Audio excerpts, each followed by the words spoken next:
This episode is brought to you by Nespresso and Samra Origins by the Weekend Coffee Collection. Introducing Samra Origins. My collaboration with Nespresso is a connection to my roots, to my mother, Samra.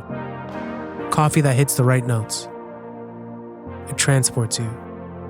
Crafted with unique notes and bold, soaring flavors. Experience a taste that moves you.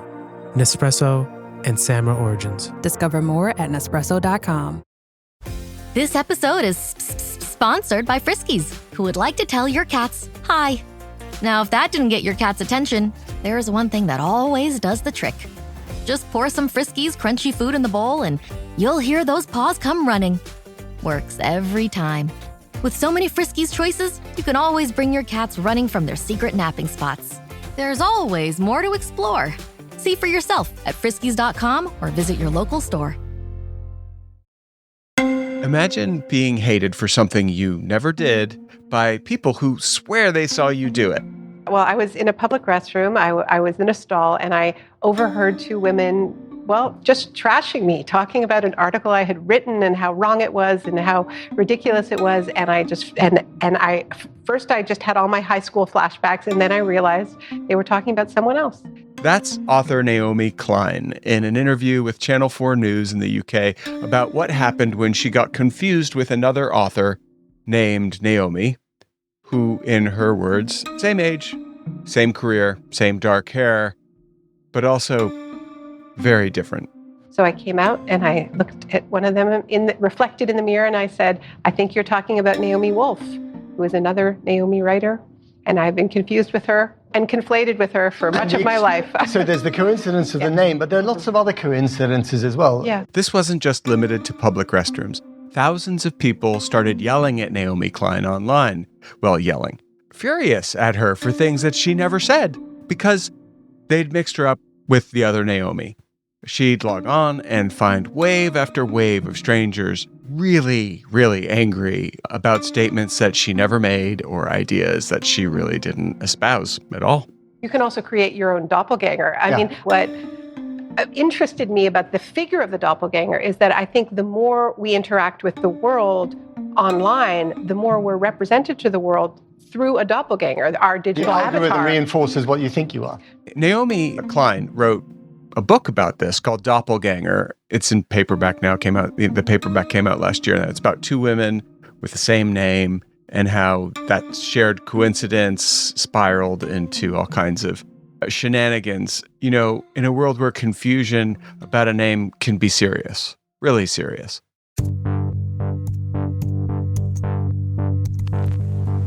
I'm Beau Friedlander, and this is What the Hack, the show that asks, in a world where your data is everywhere, how do you stay safe online?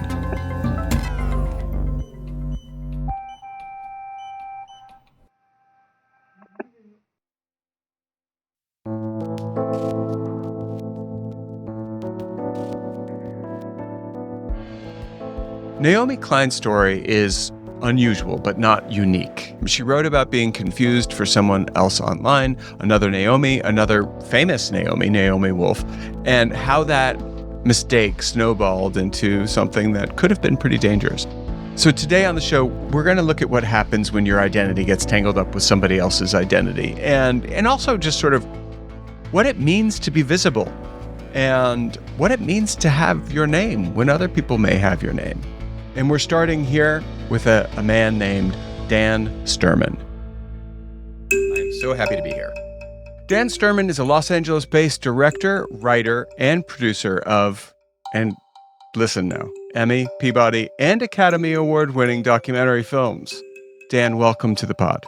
Thank you so much.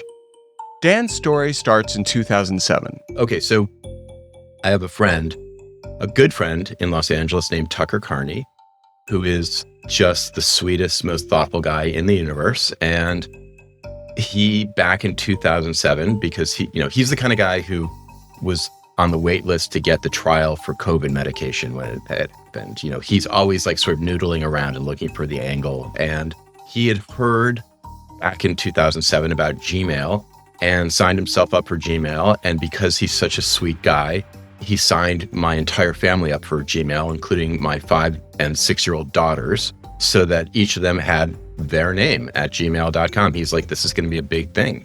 Did it, I think, to a bunch of people in the neighborhood.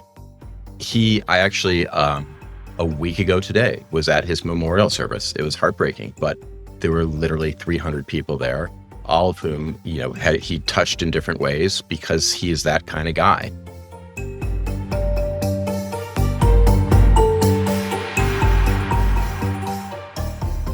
So in 2007, Tucker Carney, your early adopter friend, your early adopter in all things, ear to the ground guy. He was the first guy I ever saw wearing Crocs. Think about that. That does paint a picture. And he was probably the first person to have the little things that go in the Croc holes too. Yeah. But anyway, Tucker gets you an email address on Gmail. He's an early adopter. He's gotten it for all your family. And no doubt, plenty of people who attended his memorial also had Gmail accounts, courtesy Tucker Carney. Seems like a wonderful person. And it's a wonderful situation to have because, yes, your email address is very easy. Now, did you use it right away? Were you an early adopter, or did you just kind of have it and not use it? So I moved to London in 1995, and right around then, I got an AOL email address. And, when you used email at that time, you actually paid by the second that you were online. And so you would sign on really quickly and do whatever you needed to do and then sign off really quickly. And I remember that. Sitting in my apartment in London, I would, sign on, send an email, sign off, and then place a transatlantic call to the person I sent the email to saying, did you get my email? Because I had no idea how it worked. So anyway, but yeah, so I was on AOL up until probably like 2012, 2013, and, switched to Gmail and do not regret that choice. Well, now, to give AOL a break here, a lot of us olds, as I've heard us referred to, used AOL, and there's something kind of OG about having an AOL account still. When I see them, I'm like, okay.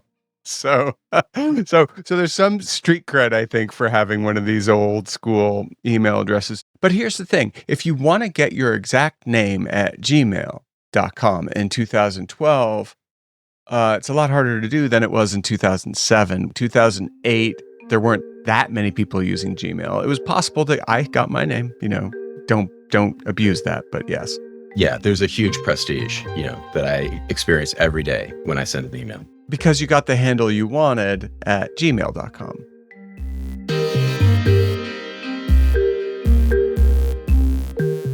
Through the years, Dan's prominence as a filmmaker grew.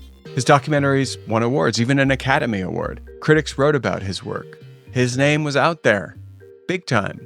But in 2021, he started getting a different kind of attention. Not for his work, and not the kind that you celebrate, but the kind that makes you check your inbox. Way too much, probably, obsessively, wondering exactly what people think maybe you did. Suddenly, I started getting a lot of attention. Hey, following up on our conversation where, I promised I would send you that email, want to set up a time to discuss investment opportunities. I had a jet charter service soliciting me, now might be the time to get a share in our jet charter. I got an email from the Tiffany's jewelry store. They were informing me that the beautiful sapphire necklace I had picked out was ready to be picked up. So we're used to the hook and reel strategy of phishing attacks on this show. The fake calls, scam calls, the obvious cons, the not so obvious cons, the lateral moves. But the thing is, these weren't fake. These were legit. These were real messages, real people reaching out to Dan. And that made it even stranger because the question wasn't, is this a scam? It was, why are they coming to me at all?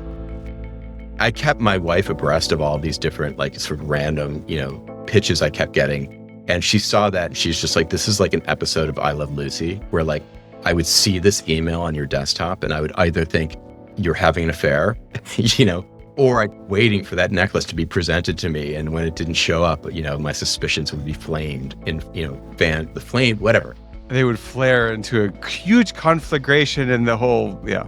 did you just let them know, hey, you got the wrong It felt like it would not be the perfect crime, that they would figure out a way to track me down eventually, and it would not be a good choice. Well, now, I do a show about scams and cybercrime, so, I would have a ready answer, and there are people who listen to the show, I'm convinced, who just use it as a way to get ideas for committing crimes.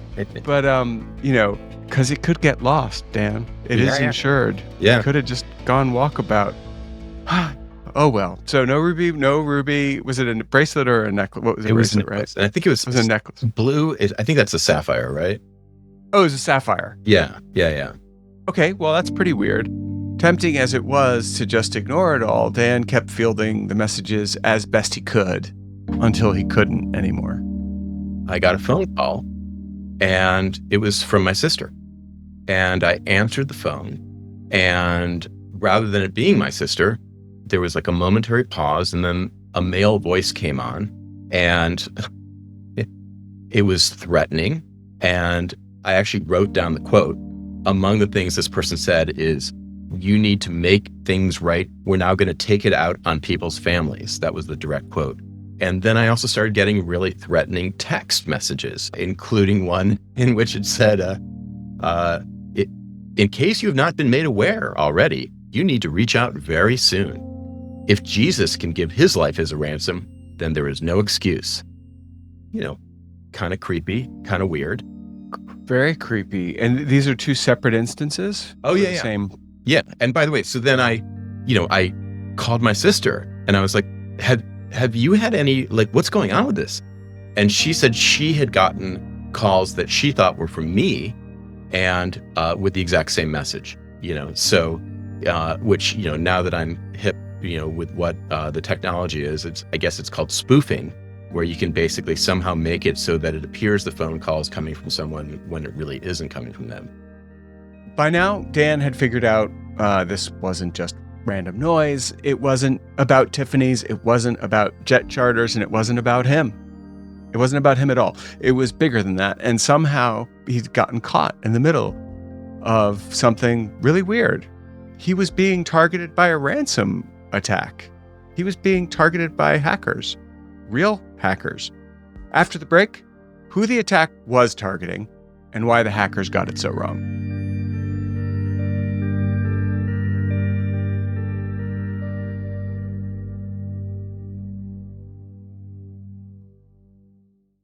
Hey, Fidelity. What's it cost to invest with the Fidelity app? Start with as little as $1 with no account fees or trade commissions on U.S. stocks and ETFs. That's music to my ears. I can only talk. Investing involves risk, including risk of loss. Zero account fees apply to retail brokerage accounts only. Sell order assessment fee not included. A limited number of ETFs are subject to a transaction-based service fee of $100. See full list at fidelity.com/commissions. Fidelity Brokerage Services, LLC, member NYSE SIPC. It's back to school season, and Clorox is donating 2 million disinfecting wipes to classrooms across America. Because back to school means things can get a little bit messy. Just ask second grade teacher Mr. Torres. Put me and just one Clorox wipe on a team? We can take on crayon smudges, sticky fingerprints on every surface, sneezes on the door handle, juice box explosion by the sink, snack crumbs, and don't even get me started on the bathroom passes. Clorox disinfecting wipes. Teacher's #1 wipe. Think about it. Bathroom passes. Clean feels good. Based on unit sales data.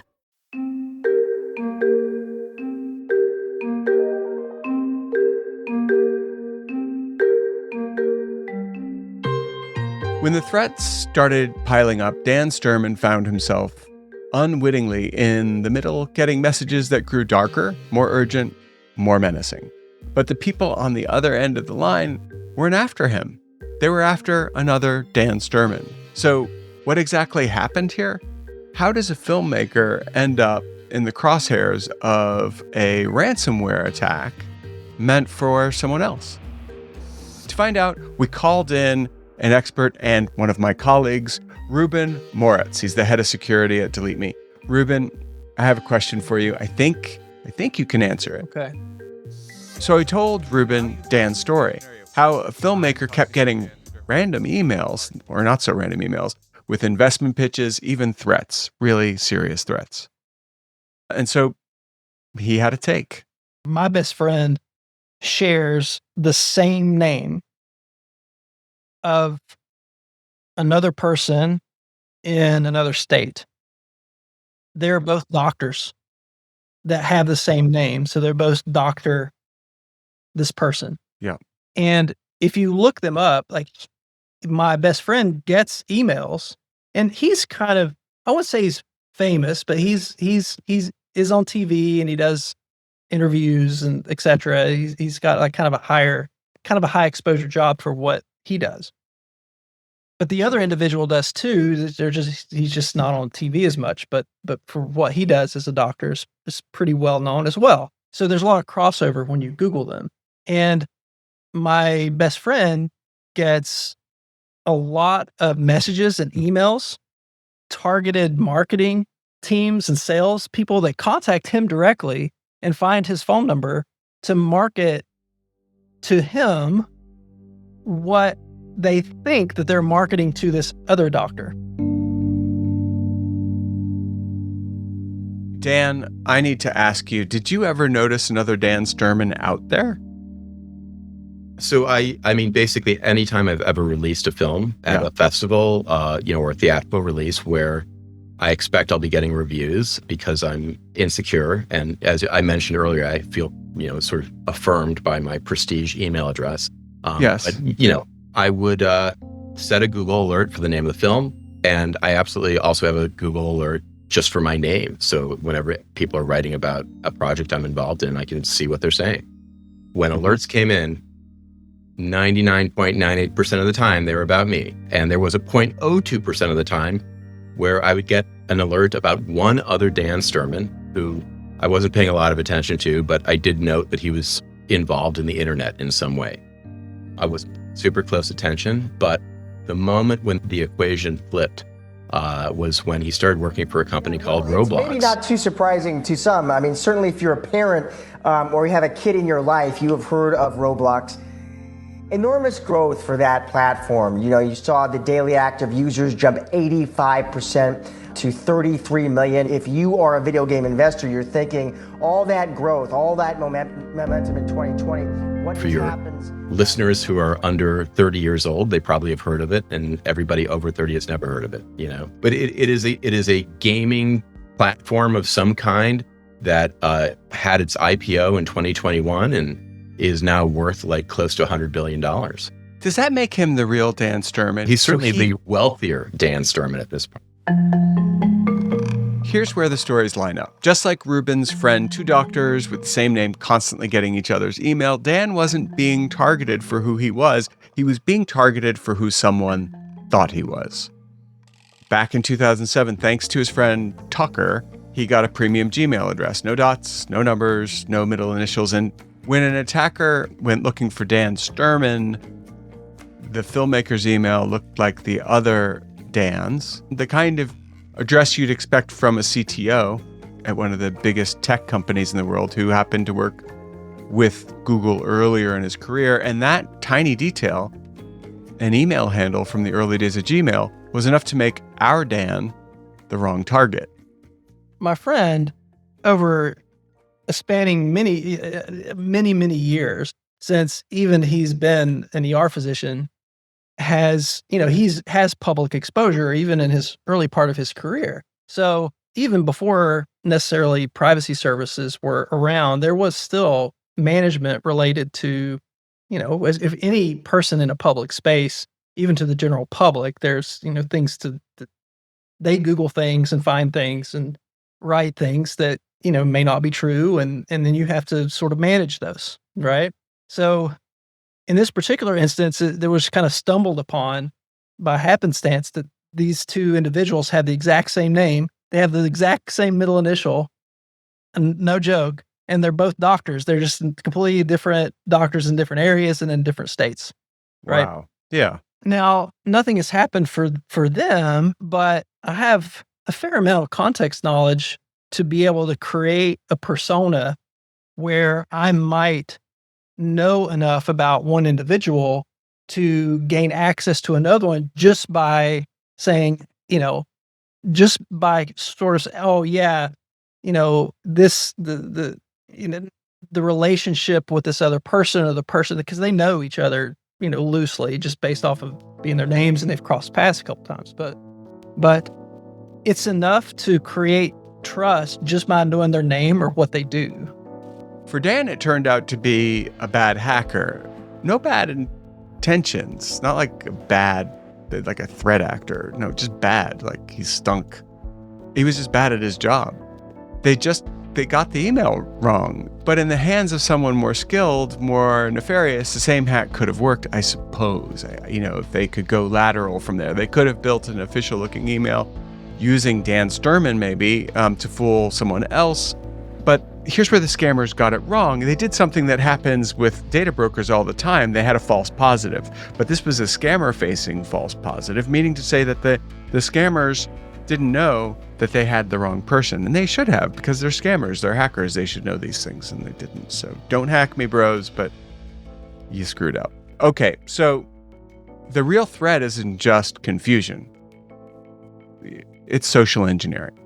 I feel, because especially if someone is famous or has an established name presence in social media and or in media in general. Yeah. And that's actually a common social engineering technique, but you don't hear about it a lot because it's not as popular. It's called mimicry.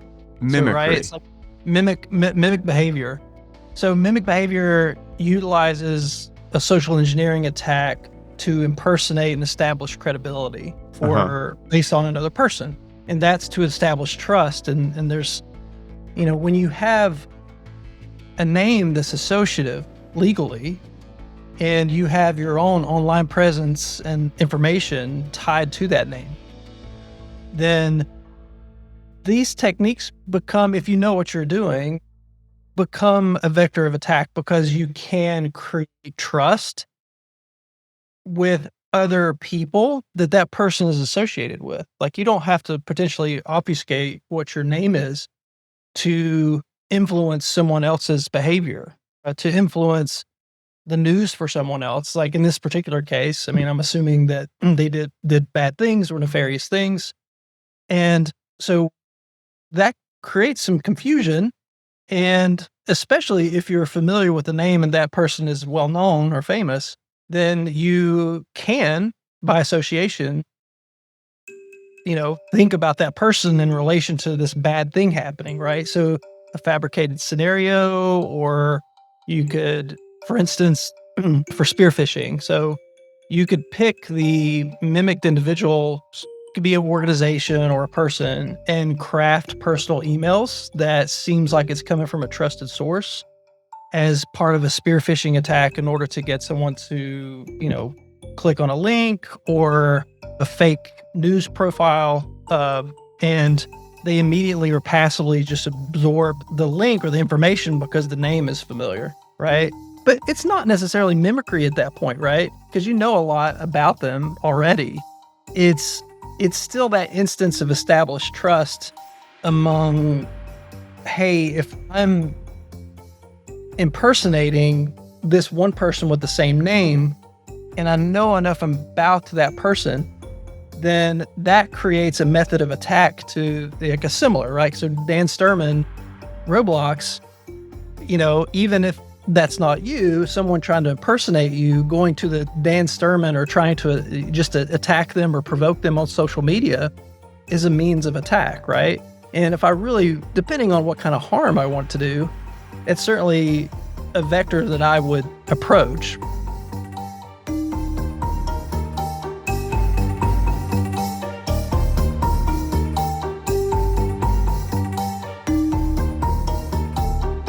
So what do you do when strangers are threatening you and your family and another family you've never even met over something you have nothing to do with? Do you try to warn them? So I have no idea what the other Dan Sturman's email address is, and I'll tell you why. Why? Because he apparently has an incredibly low profile on the internet, and that low profile eventually came to bite me. I've got the sneaking suspicion the reason that this other Dan Sturman is such a ghost online is because he's got somebody or a company scrubbing his info for him. I'm just going to leave it there. That might be something. Yeah, I mean, let's put it this way. The other Dan Sturman, I think for somehow had made it so he has a very low profile on the internet. You can't find his email address, his phone number, his address, the kinds of ways that, I used to work at 2020 as an investigative reporter.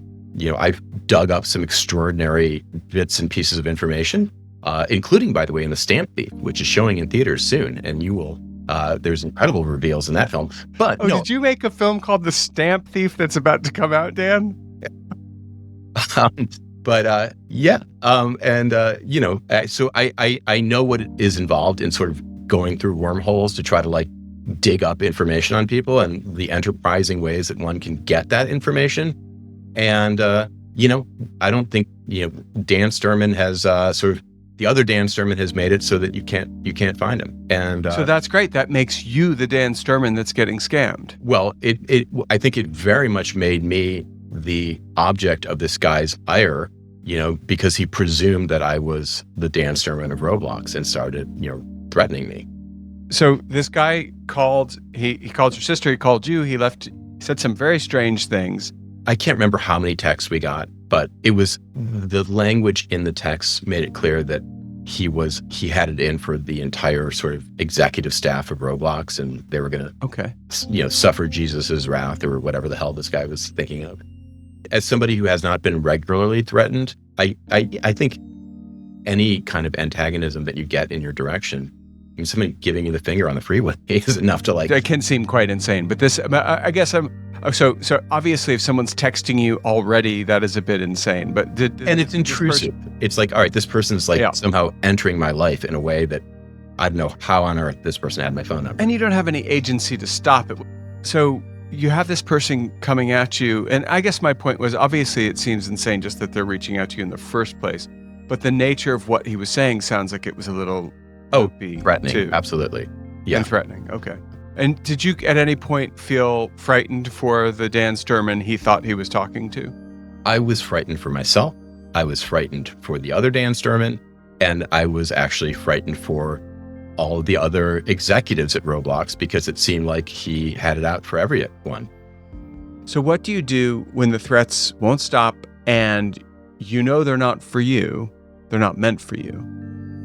That's coming up after the break.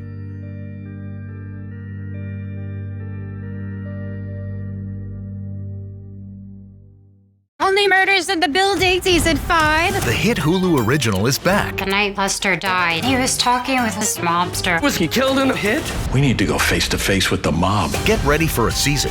Buongiorno, signore. Oh, this is how I die. You can't refuse. You're gonna save the day, like you always do, by being smart, sharp, and almost always by mistake. The Hulu original series, Only Murders in the Building, premieres September 9. Streaming on Hulu and Hulu on Disney Plus for bundle subscribers. Terms apply. New episodes Tuesdays.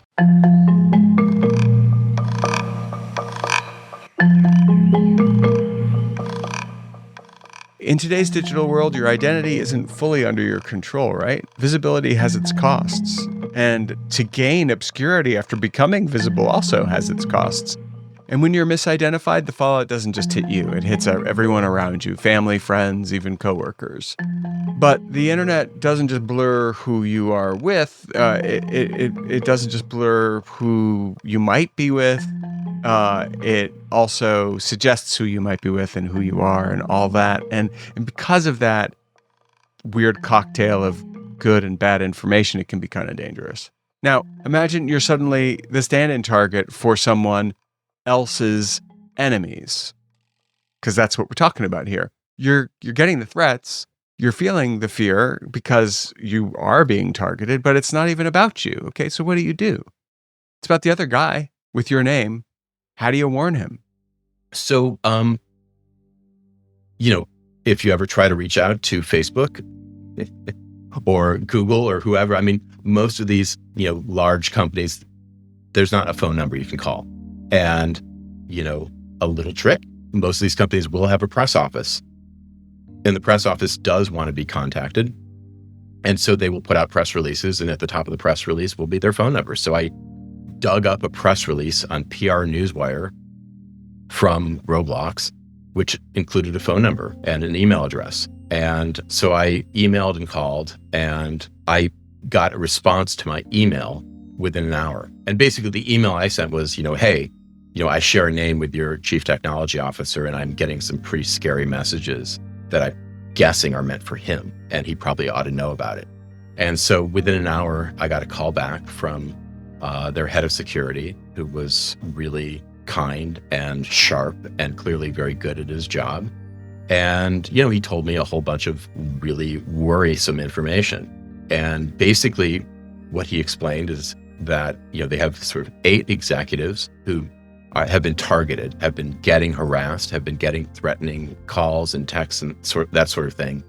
He surmised that the reason one of the 8, the other Dan Sturman, wasn't getting any of this stuff is because he has such a low profile online. He then explained that 3 of the 8 executives had been swatted over the weekend. That adds a lot of credence to your own feeling, your misgivings and fear, because it's exactly what I would be afraid of if I were being contacted by someone who clearly was a little unhinged. And so some of the employees at Roblox were swatted. The Dan Sturman of Roblox was not swatted, which actually adds more credence to the idea that maybe you were going to be swatted. He said, they were working with the FBI and trying to figure out where this was coming from. They were taking it very seriously. I think he said something about how the swatting incidents made it sound like it was somebody working at a suicide hotline who was calling the police and saying, I've been on the phone with somebody who I think is, in imminent danger, and I'm hoping you guys can rush over there because, I think he's going to do something rash, or, and so and then would give the address of whoever they were hoping to swat. But basically, the security guy essentially told me, there's not much you can do on your end. I would advise 2 things. And the first thing he advised was that I should call up the non-emergency line of the Los Angeles Police Department and the sheriff's office and, sort of explain to them my circumstance and explain that if they were to get a swatting call or a call about a disturbance at my address, please, cross-check before sending out, people, responders, make sure that you cross-check with me. It just felt like I was like dropping this into an abyss of emptiness, that there's no way that they were going to be able to figure, if something were to happen to me, they wouldn't be cross-checking, because that's not how these departments, I assume, respond. But, I did not get swatted, but I did have strange and ultimately kind of dissatisfying conversations with, both LAPD and the sheriff's office, where they were like, we'll do our best, but, we can't really promise anything.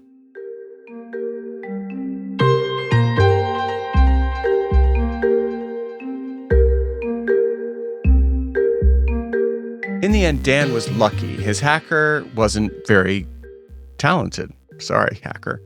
They had bad intentions, sure, but poor skills. And so everybody was lucky. They just grabbed the wrong email address. But Dan's story highlights 2 super important things. First, what happens when your data is public? Okay, a lot. Dan's Gmail was out there, easy to find.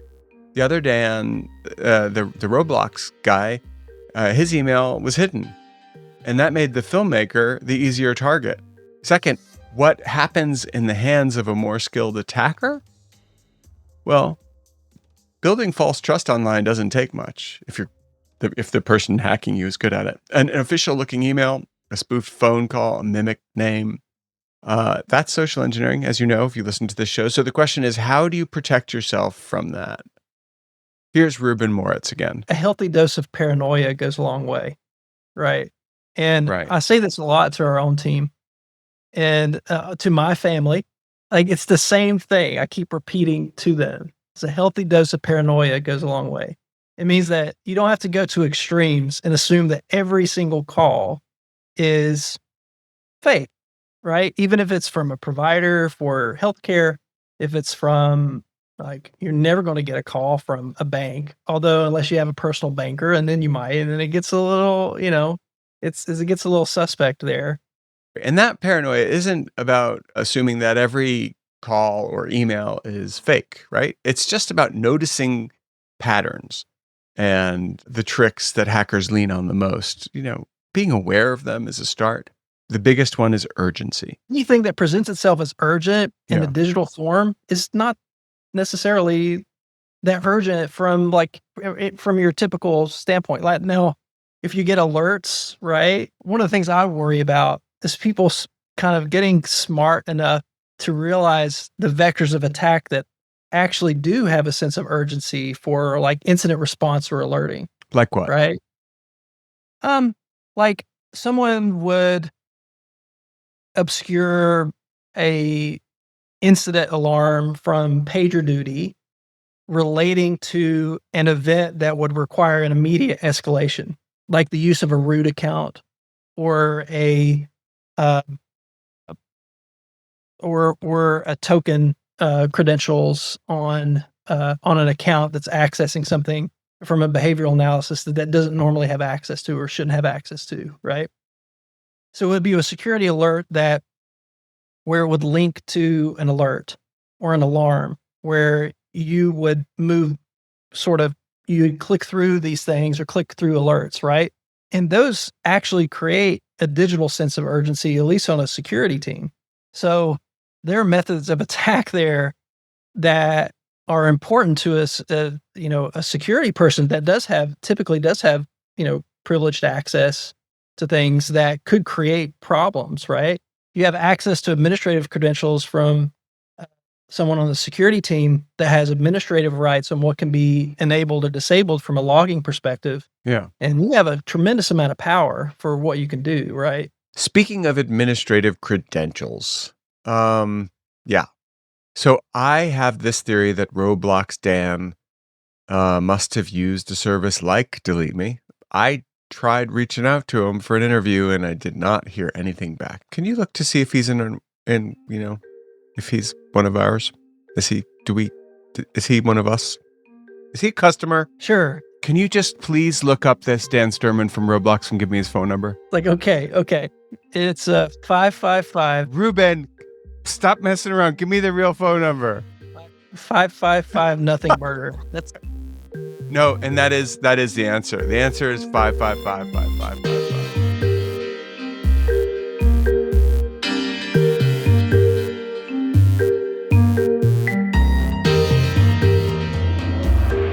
Okay, so where are we now? Well, it's funny. In preparation for this discussion, I actually did look up the other Dan Sturman. Apparently, he has now left Roblox and is consulting with companies and, spending his vast fortune and having a nice life, I suspect. Well, good for Dan Sturman. There is one very exciting point to be made, which is that I never spoke to the other Dan Sturman, but the security guy, the head of security at Roblox, told me that he'd spoken to the other Dan Sturman, and the other Dan Sturman said he was aware of my work and he admired it. Yes. What a perfect way to end. Dan Sturman, thank you so much for joining What the Hack. It has been my pleasure.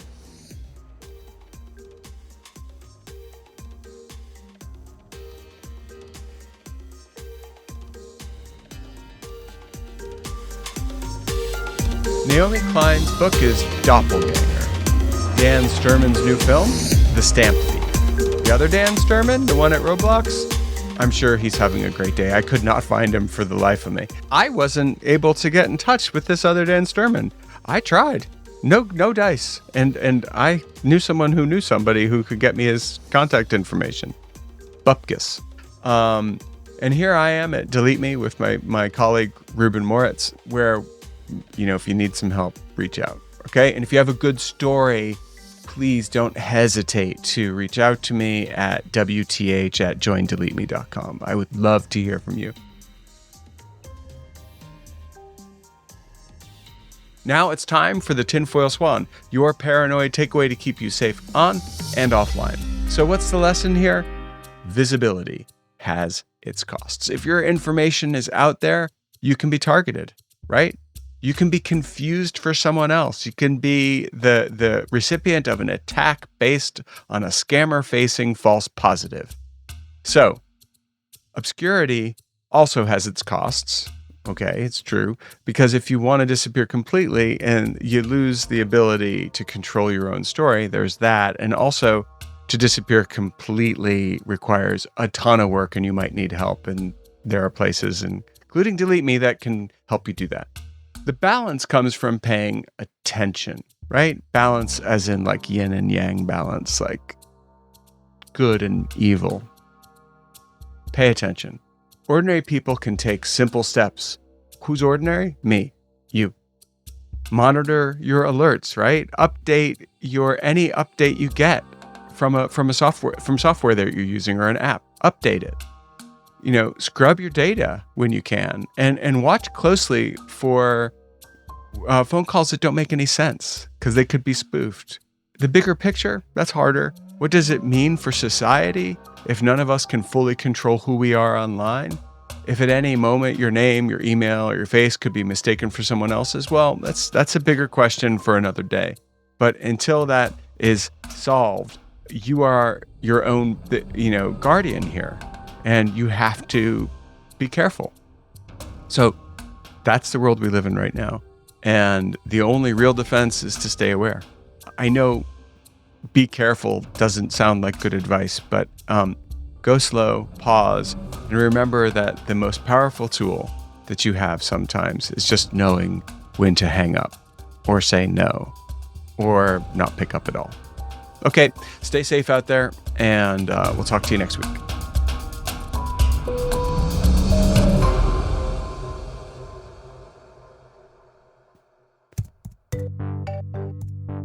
What the Hack is brought to you by DeleteMe. DeleteMe makes it quick and easy and safe to remove your personal data online, and was recently named the #1 pick by New York Times Wirecutter for personal information removal. You can learn more if you go to joindeleteme.com/WTH. By the way, if you do use that URL, joindeleteme.com/WTH, you're going to get a 20% discount on DeleteMe's products. So check it out. And again, stay safe out there.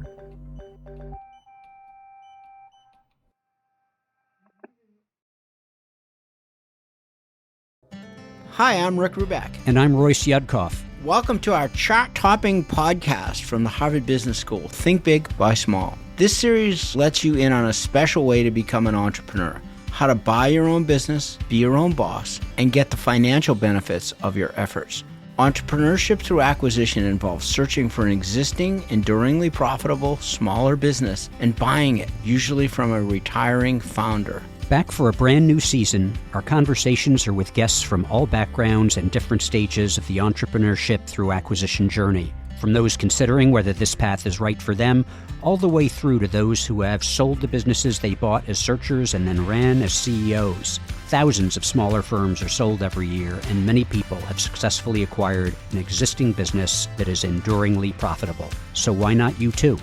We've been helping students understand this less traveled path to personal and professional independence in our courses at the Harvard Business School for nearly 15 years. But you don't have to attend the Harvard Business School to take advantage of these opportunities. The goal of the Think Big, Buy Small podcast is to help you, our listeners, decide if entrepreneurship through acquisition is for you, and if it is, to help you take your first steps on the journey to buying your own business. Follow Think Big, Buy Small wherever you get your podcasts. It's hard to remember now, but the internet used to be fun. I can't believe how easy it is to surf the net. Surf's up! On Long Shadow, Breaking the Internet, we'll trace how a tool that once fueled democracy, opposition activists organized the march on Facebook, became a weapon aimed at the very heart of it. You're watching the unraveling of our democracy right now. From Longlead and PRX, this is Long Shadow, Breaking the Internet. Subscribe now wherever you get your podcasts.